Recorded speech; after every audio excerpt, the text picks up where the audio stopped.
Hey, today we're starting a new series called Dwell. It's a 4-part series and I get the privilege of doing the first part. And I want to start off this series by telling you a story. You know how storms build character? You heard me say this before, but I believe that storms also reveal character. And it brings out the best in us, and at the same time, for some of us, maybe for most of us, it brings out the worst. And today I want to share a story with you of how I think this pandemic has brought the worst out of me. You see, during this pandemic, I've been able to leave the house maybe a few times to go for walks or just go to the grocery store. And when I do, every once in a while, I'll come across these people that I would consider to be insensitive. Whether if it's people who aren't wearing face masks, people who are not honoring the 6-foot rule. One time I was at Costco and there was a person who was going through every single watermelon, picking it up, sniffing it, knocking on it, putting it down, picking up another one, and I swear he went through every single watermelon. And after he found the favorite one, I was left with a choice of picking one that was touched by this person, and I got really, really uncomfortable. When I'm on social media, I read posts by some people I consider friends, who would say insensitive things like, yeah, I heard that the rate of death, the mortality rate of COVID-19 is less than the flu, so let's just go back to work and whoever dies, let them die. Then I would pause for a moment and think to myself, really? That's how we're gonna treat our neighbors? And after reading that, I thought, man, how insensitive is this world? I don't feel safe in this world anymore. And then I had a follow-up thought, which sounded like this. If I had more control over this world, if I had more authority to tell people who can stay in and who can leave the house, if I had more power, this world would be a safer place. And it's at that point that I realized, oh my goodness, I have this hunger for control. I need to stop thinking like this. And so immediately I started to pray. I started asking God, would you please remove these evil thoughts from my mind? And then I started to realize that my prayers started to sound evil. I started asking God to control those people. I asked God, would you teach that person a lesson? I asked God, would you make sure that that person doesn't leave the house? So like I said, this pandemic, it's brought out the worst in me. And as I was starting to feel really bad about myself, I started to think, I can't be alone in feeling this way. As I was telling that story, some of you were saying, yeah, honestly, I kind of felt that too. And so I'm starting to realize that this isn't probably just a COTS problem. It's probably a human condition. It's something that we all share. It's a problem that we all struggle with. We all feel like if we had more control over this world, if we had more control and authority over the people who are living around us, this world would be a safer place. So as I started looking deeper into this is what I discovered, and I think we should all know this, that the root of all religion is our desire for control. So let me explain what I meant by that. You see, sometime in our lives, for some of us earlier in life, for other people later in life, we all discover that the world we live in right now is chaotic and it's actually really dangerous. So as we live our lives, we discover a few things about this world. That this world is filled with destruction and violence. That the people around us tend to hurt us by accident or on purpose. We also discover that the world is filled with injustice. That people are not treated equally because of their race, their gender, their sexuality, whatever the case may be, our social economic status. And then eventually we also discover that the world is scarce of resources, that the stuff that we have around us is limited. So as soon as we come to grips with the fact that we live in a world that's dangerous, we eventually move to a state of fear. You start asking questions like, I'm so afraid, will I be safe from this disease? Are my kids safe from this disease? Is it safe to send my kids back to school? Will my kids have a bright future? Will I have enough food? Do I still have a job? Will I be this uncomfortable for the rest of my life? How long will I live? But then, soon after the fear stage, we naturally move to the stage of control. And so now that you know that the world is dangerous and that you're afraid, you try your best to make the world a safer place, at least for you and your family. So we take things from other people so that we have enough to eat. Or if you don't want to break any laws or any rules, you try to follow the system that you're given, but you try to take advantage of it so you have the edge on it. Or you end up hoarding everything you have so that you know you can survive longer. But as you can see from this list, Your actions of trying to create a safer world for you is making the world even more dangerous, and this cycle keeps on going over and over and over again. And so you realize that the cycle doesn't work, and so you turn to God. I mean, maybe He has the power to make this world a safer place for us and our children. And so religion at its core is nothing more than a system that's predicated on fear. This is why people would throw a virgin into a volcano to appease the gods, so that the gods could give the tribe a little more crops this year, so the harvest would be better. There's a story in the Bible, in the book of 1 Kings, about a group of people who are prophets of a god named Baal, who start calling on their god to light an altar on fire. And when they realized that their calling of their god wasn't really working, they start shouting at God so that they could get Baal to light this altar on fire. And when that didn't work, they started cutting themselves. It says they started slashing themselves and the blood was dripping out of their bodies so that they could get this god Baal to light the altar on fire. They're trying to control their god to do the things that they want done on earth that they can't control. Now, you might be thinking, wow, these guys are very barbaric. They're very superstitious. I can't believe they would do such a thing. And I thought the same thing too. But in the past 2 months, I started thinking, are Christians any different? Am I any better than these people? And the answer is no. You see, in response to fear, in response to trying to make this world a safer place, we bargain with God all the time. We say things like, hey, I'll go to church every Sunday if you would just do this. I'm going to serve more. I'm going to read the Bible more. I'll pray more. So God, would you please heal certain people? Maybe you've gone to a job interview, and after that you weren't quite sure if you're going to get the job or not. And so you start making a deal with God. God, I'm going to be on my best behavior. I'll stop using bad words if you would just give me this job.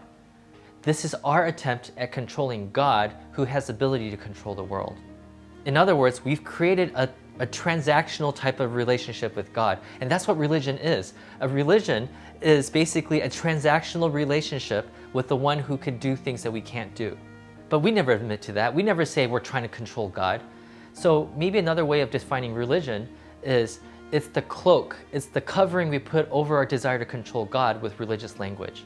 Still not convinced? Well, there's 4 different ways that we actually try to control God. Let me go over each one, and maybe you could find one that fits your way of controlling God. The first is called life under God. This is for those of you who say that God has given you rules and laws and rituals and moral codes, and you try to follow them as much as you can because you think that if you do these things right, then God is going to bless you. God's going to give you something that you couldn't get if it wasn't for you doing these things. If something bad happened to you and then you said to God, but God, I've been generous with my money all this time. How could you let this happen to me? You see, in that statement, you are implying that you doing certain things makes God owe you a certain action. You're living your life under God so that you have control over God. The second posture is called life above God. For those of you who don't like to sugarcoat things and even hide from the fact that you're trying to control God, you are just open about telling God what to do. You say, God, I demand that you do this for me. For those of you who are convinced that every word that you pray, every request you make from God, that God is eager to fall in line with what you want for this world, that's the category they fall into.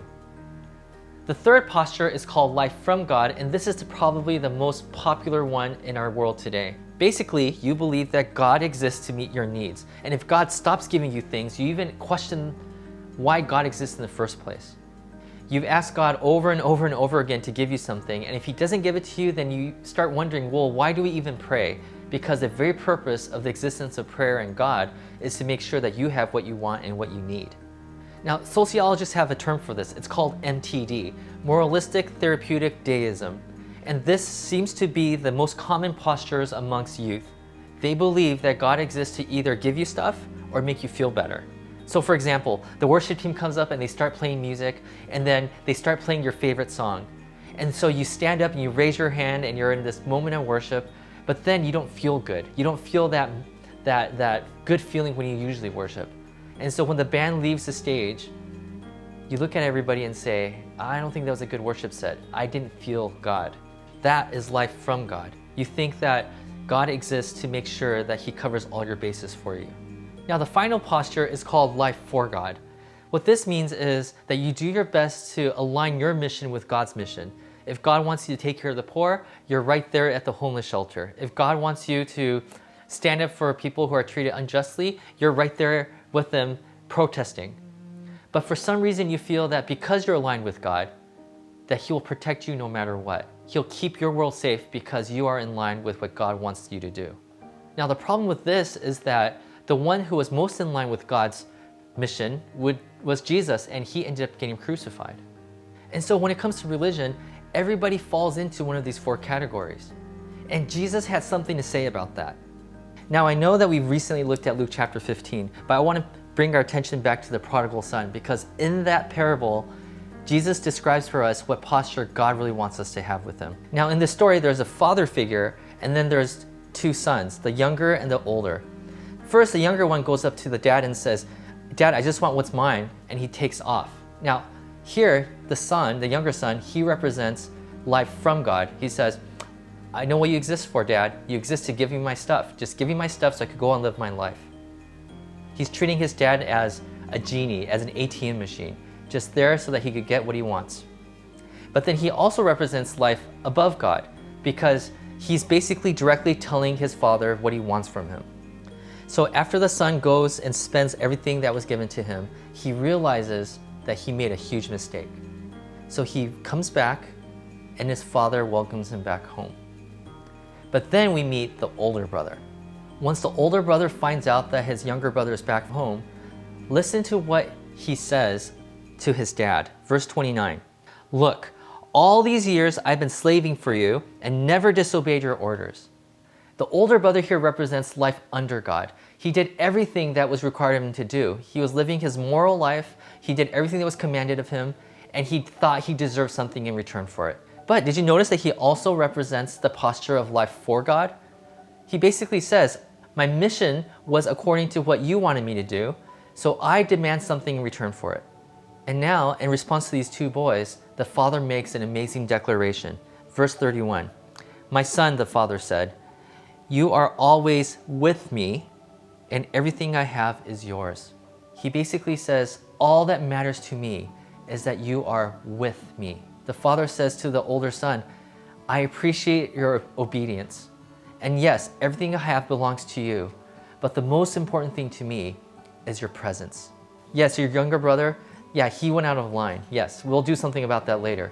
But right now, I'm just celebrating that he is back with me. So, for those of you who've heard in the past that Christianity is not a religion, but it's a relationship, you have no idea how profound that statement is. You see, Christianity and all religion is not a system in which God has given us so that we could somehow manipulate Him to giving us a safer world. He's saying that God is not a means to an end. So the question is this: what are we supposed to do in the world of fear that we live in right now? Because there's this cycle, and in this cycle, danger leads to fear, fear leads to control, and control leads right back to danger, and there's this continual cycle. Is there a way that we could break free from this system? And the answer is yes. God gives us a way out of this cycle. But it all starts with dwelling with God first. You see, when you're dwelling with God, this is what happens. So from danger, you go to fear. But instead of going from fear to control, you go from fear to surrender. What's that? So let me try to give you an example of that. So for a couple of years now, my son has had this bad relationship with thunderstorms. He hates the loud sound. So luckily we live in Los Angeles where it doesn't rain as much, but when it does, he runs to his room, onto his bed, and under his blanket, and he starts to cry. Now as a father, I wish I could just demand the clouds to go away and make the storm stop, but I can't. So I did what I thought I should, which is I went to his bed, I sat next to him, and I told him, "It's okay, Daddy's here." Now that didn't make him any less scared, so I would repeat it again. "It's okay, Daddy's here." And then he would say, "Make it go away, make it go away." And then I would hold him tighter and I would say, "It's okay, Daddy's here. We'll sit through this together." And with tears in his eyes, he'll look at me and confess to me, "Daddy, I'm scared." And he'll tuck his head back into my lap, and then I'll hold him even tighter. So for the first few minutes of his fear, he was demanding and even tried to coerce me in making the storm go away, which I don't have control to do that. But for the later parts of his fear, he surrendered that fear to me, and came to terms with the fact that I'm going to sit here with him and there's nothing that he can do or the storm can do that will pull me away from him. And that led him to feeling a little less scared, and then a little less scared after that. You see, through the fear we're going through right now, God is saying, I want to dwell with you. Through the storm that you're in right now, I am with you and I will never leave you. But in response, he's also asking, would you please dwell with me? And who knows, maybe you'll experience this peace that surpasses all understanding. So brothers and sisters, may we surrender the control that we want over the fears in our lives and start dwelling with God. And may God continually remind you that he is always with you, that he will never leave your side. And may we all experience heaven together. God bless you.